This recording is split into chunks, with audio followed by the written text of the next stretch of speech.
Chanakya IAS academy में आप सभी का स्वागत है। आज हम बात करेंगे जीन मॉडिफाइड मस्टर्ड के बारे में।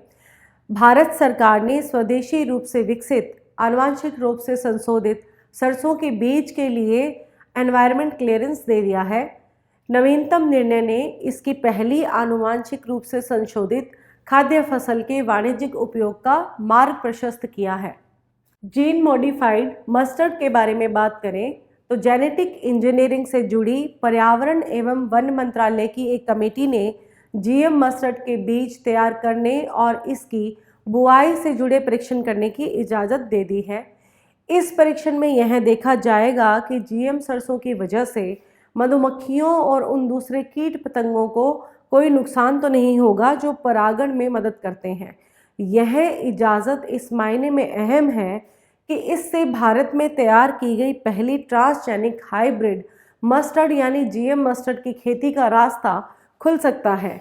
भारत सरकार द्वारा एक नोटिस जारी कर उसमें ट्रांसजेनिक सरसों की फसल के लिए उच्चतम स्तर की मंजूरी की पुष्टि की गई है, जिसे रेपसीड के रूप में जाना जाता है। भारत जीनोम संपादित पौधों के विकास के लिए नियमों को सुव्यवस्थित करता रहा है। विज्ञान और प्रौद्योगिकी मंत्रालय ने प्रौद्योगिकी को आशाजनक भी कहा है, क्योंकि यह बड़ी आर्थिक क्षमता प्रदान करती है।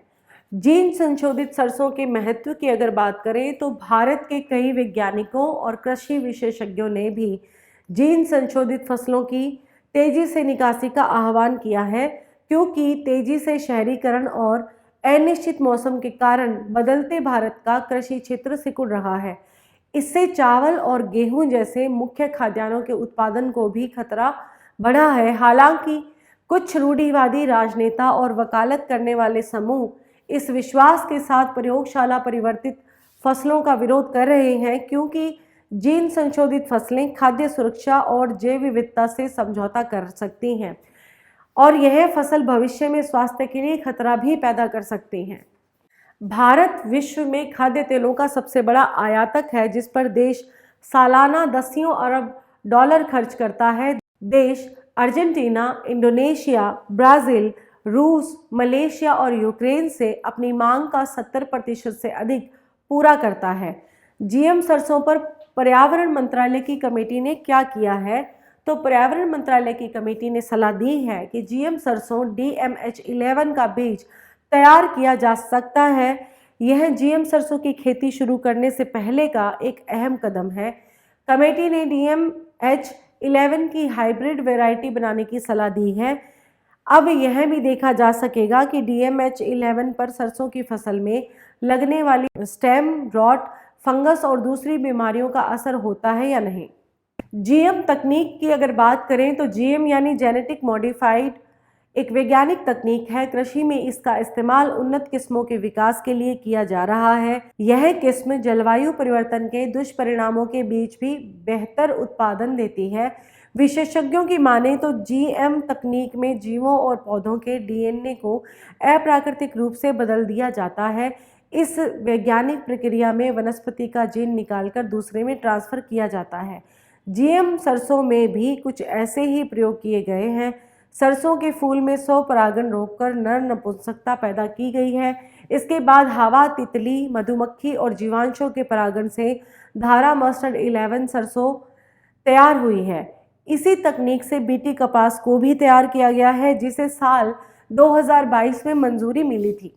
जीएम सरसों का विरोध भी किया जा रहा है, तो अभी हम देखते हैं कि ये क्यों हो रहा है। भारत में सरसों की खेती के साथ मधुमक्खी पालन का भी चलन है। सरसों से बेहद अच्छी क्वालिटी का शहद मिलता है। देश विदेश में सरसों के प्राकृतिक शहद की काफ़ी मांग रहती है, लेकिन धारा मास्टर 11 जीएम फसलों की खेती को लेकर कई हरित समूह और मधुमक्खी पालकों ने इसका विरोध किया है। इसका मुख्य कारण है कि मधुमक्खियां सरसों का परागण करके शहद इकट्ठा करती हैं, लेकिन कई देशों में चिकित्सा के गुणों के कारण जीएम मुक्त सरसों से तैयार शहद ही इस्तेमाल किया जाता है। यही कारण है कि जीएम सरसों की खेती से न सिर्फ शहद की क्वालिटी प्रभावित होगी, बल्कि शहद का निर्यात भी कम हो सकता है। इस मामले में मधुमक्खी पालन के क्षेत्र में कार्यरत confederation of apiculture industry CAI का मानना है कि भारत में GM सरसों की खेती होने पर लाखों मधुमक्खी पालकों को अपना शहद निर्यात करने के लिए गैर GM फसल परीक्षण से गुजरना होगा। ये परीक्षण काफ़ी महंगा होता है, जो मधुमक्खी पालन की लागत और चिंताओं को बढ़ा देगा। विशेषज्ञों की माने तो जेनेटिकली मॉडिफाइड सरसों की खेती से करीब 10 लाख मधुमक्खी पालक की आजीविका प्रभावित हो सकती है। इसके साथ ही आज का हमारा ये वीडियो यहीं पर कंप्लीट होता है। हम कल फिर मिलेंगे एक नए वीडियो के साथ। आप हमारे YouTube चैनल को लाइक, शेयर और सब्सक्राइब जरूर करें। Thank you so much. Don't forget to like, share and subscribe to our channel and press the bell icon to never miss an update.